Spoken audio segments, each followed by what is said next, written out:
Nous avons tous plus ou moins déjà essayé de faire pousser un avocatier à partir d'un noyau d'avocat. Mais saviez-vous qu'on pouvait faire presque la même chose avec un noyau de mangue? C'est ce que je vais vous montrer dans cette vidéo. Pour faire pousser une mangue, il ne nous faut pas grand-chose. Bien évidemment, il faudra un noyau de mangue, un petit pot, que ce soit un pot en verre de type confiture ou alors un récipient en plastique avec un couvercle, du papier absorbant, ainsi qu'un bon couteau pour pouvoir justement réussir à récupérer votre noyau et à l'ouvrir ensuite, et un pot et du terreau pour ensuite le replanter. Ayant fait cette expérience plusieurs fois, voici les conseils que je vais vous donner. Déjà, pour que l'expérience réussisse, il faut absolument qu'il fasse bien chaud chez vous, là où vous laisserez votre mangue, que ce soit par exemple dans votre maison ou dans une serre. Il faut au moins avoir 20 degrés pour que l'expérience réussisse, que votre mangue, que le noyau déjà veuille bien germer et ensuite que votre plante se plaise.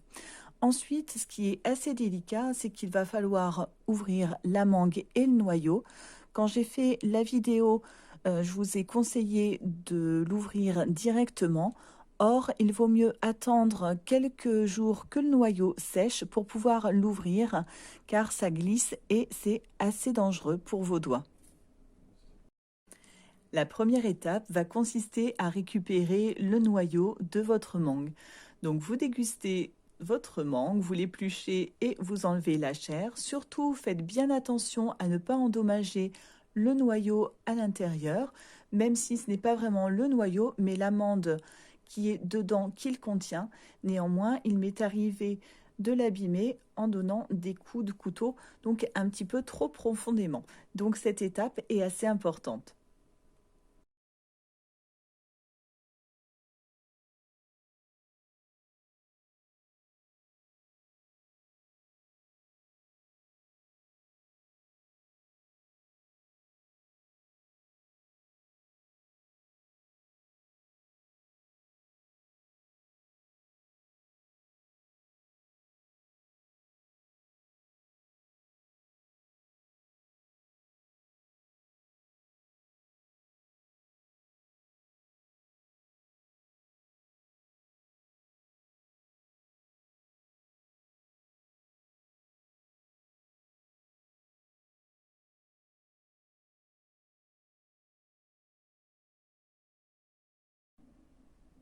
Voilà à quoi ressemble notre graine de mangue une fois complètement dépiotée.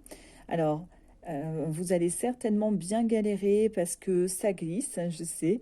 Alors, j'ai essayé au maximum d'enlever le morceau de fruit dessus pour que ça glisse un petit peu moins. Et il va maintenant falloir, c'est vraiment la partie difficile de tout ce processus, il va falloir ouvrir cette coque pour récupérer la graine qui est à l'intérieur afin que ce soit plus rapide pour la faire germer. Pour cela, alors on a une ouverture, alors c'est le côté où c'est un petit peu plus poilu, là comme ceci, voilà, on voit à l'écran. Vous verrez qu'il y a une petite ouverture. On voit là que ça s'ouvre un petit peu. Alors, pour le faire, moi, je vais me lever parce que sinon, j'ai peur de me couper un doigt et c'est pas franchement l'objectif de cette vidéo. De ce côté-là, vous voyez, on voit que c'est fermé. Donc, on arrive, une fois qu'on a vraiment bien enlevé le morceau de fruit, je vous conseille même de passer votre graine sous l'eau pour y voir un petit peu plus clair afin de voir le côté où il y a l'ouverture. Mais donc, l'astuce, c'est le côté où il y a un petit peu plus de poils.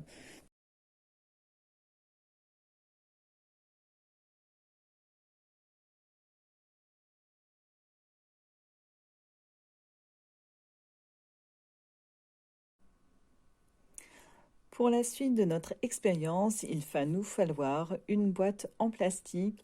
Alors, si possible, avec un couvercle. Si vous n'avez pas de couvercle, il vous faudra un sac congélation ou un sac en plastique pour venir fermer hermétiquement votre boîte. On prend ensuite du papier sopalin ou une serviette en papier. Alors, je me pose comme ceci. Nous allons poser notre maxi graine de mangue dessus. Alors comme je vous dis, hein, c'est le même principe que pour les graines de citron. Je vaporise pour qu'il y ait un petit peu d'humidité. Je vais me poser, hop, comme ça. On va fermer. Alors là, vous ne voyez plus rien. On va fermer comme cela. Je vais le mettre mon sopalin directement dans la boîte. Et à nouveau arroser pour que nous ayons un microclimat, donc d'humidité et de chaleur, afin que notre graine germe le plus rapidement possible. Donc je referme là les petits rebords pour qu'elle soit bien au chaud. Voilà, on arrose assez généreusement. Et comme je vous disais, vous mettez soit un couvercle, si vous avez un couvercle, ou alors, là, dans mon cas, je vais mettre notre boîte dans un sac congélation.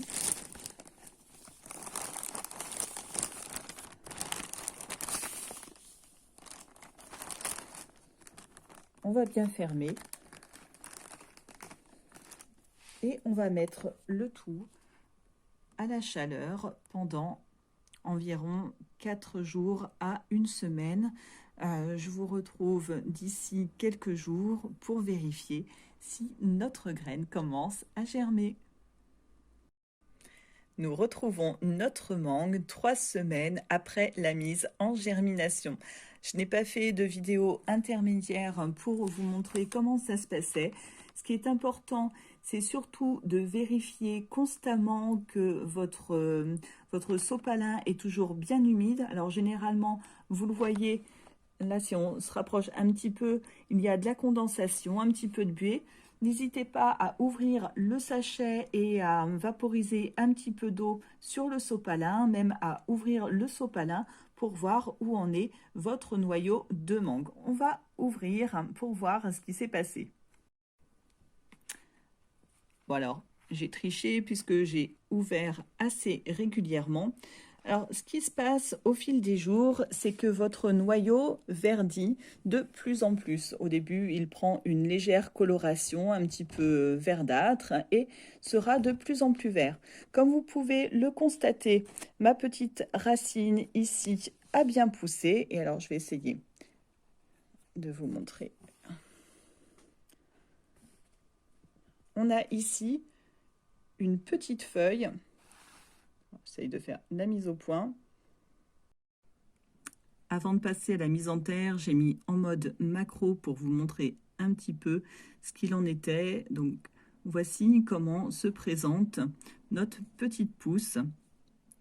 Donc, ici, tout en haut, là, on le voit bien, c'est la feuille qui commence à pousser, tout enrobée, tout enrubanée, comme une petite queue en tire-bouchon. Pour replanter notre graine de mangue, on va prendre un pot relativement grand parce que ça fait une grosse plante. On va venir dans notre pot faire une petite travée. Alors vous pouvez le faire directement avec la main ou avec un ustensile. Et on va prendre notre graine de mangue. Il faut que notre racine aille vers le bas et notre pouce vers le haut. Donc faites attention à bien le mettre dans le bon sens. On pose tout doucement pour ne pas risquer de casser la racine. On tasse juste un tout petit peu de terre dessus. Et ensuite, il faudra arroser. La mangue est un fruit qui a besoin d'énormément d'eau. Surtout, veillez bien à l'arroser régulièrement. Il faudra aussi faire attention à ce qu'elle soit à une température constante d'environ une vingtaine de degrés. C'est un fruit qui est tropical. Donc, il ne nous reste plus maintenant qu'à voir si nous allons avoir un beau pied de mangue. Je vous retrouve un mois plus tard. Ma première tentative a été un échec cuisant malheureusement. Des vilaines cyarides ont complètement dévoré mon petit plant de mangue. Donc deuxième essai. Et là du coup je l'ai mis un petit peu plus à l'abri. On a notre petite pousse. Je vais essayer voilà, de grossir un petit peu. Vous voyez, ça commence à pousser. Donc on espère qu'il n'y ait pas de bestioles qui viennent manger. Alors, j'essaie de refaire un petit point. Il semblait qu'on voyait une petite feuille. On reviendra d'ici quelques jours pour voir comment cela évolue. Je vous retrouve un petit peu plus d'une semaine après que les premières feuilles soient enfin apparues. Comme vous pouvez le constater, ça a bien poussé en une semaine. On a des feuilles qui sont assez... Alors, Minette, attends 2 petites secondes. Des feuilles qui sont assez particulières, elles sont presque noires. Donc comme vous voyez, ça pousse vraiment bien. Et donc le secret, c'est vraiment la chaleur et de bien arroser tous les jours, que ce soit bien humidifié et bien au chaud. Environ 2 semaines plus tard, les feuilles de notre manguier ont trouvé leur teinte verte. Comme vous pouvez le constater, il a même poussé encore un petit peu. On a une nouvelle feuille ici. Par contre, je vous disais que le manguier appréciait la chaleur. Faites cependant attention si vous mettez votre plante derrière une fenêtre au risque de brûlure. Vous voyez ici, moi j'ai déjà perdu 2 feuilles. Ça a été brûlé donc à travers les vitres. Sinon, ce que je voulais vous dire, c'est que le manguier, donc c'était quand même un arbre tropical. Si vous pensez le mettre dehors en terre, c'est assez risqué car il n'aime pas le froid. Donc le mieux, c'est de le mettre en pot, de le garder sur une véranda ou en intérieur. Ça fera vraiment une très belle plante exotique d'intérieur. Pour ce qui est d'avoir des fleurs ou des fruits, c'est un petit peu plus difficile. Vous pouvez toujours tenter au fil des années. Il y a un processus assez particulier au niveau de l'arrosage pour pouvoir le faire fleurir. Et sinon, vous pouvez aussi en profiter pour faire un petit bonsaï. Voilà, j'espère que cette vidéo vous aura plu. N'hésitez pas à mettre des commentaires, à me proposer d'autres thèmes, que ce soit sur le jardinage, des astuces ou encore autre chose. Je vous dis à très bientôt. Ciao!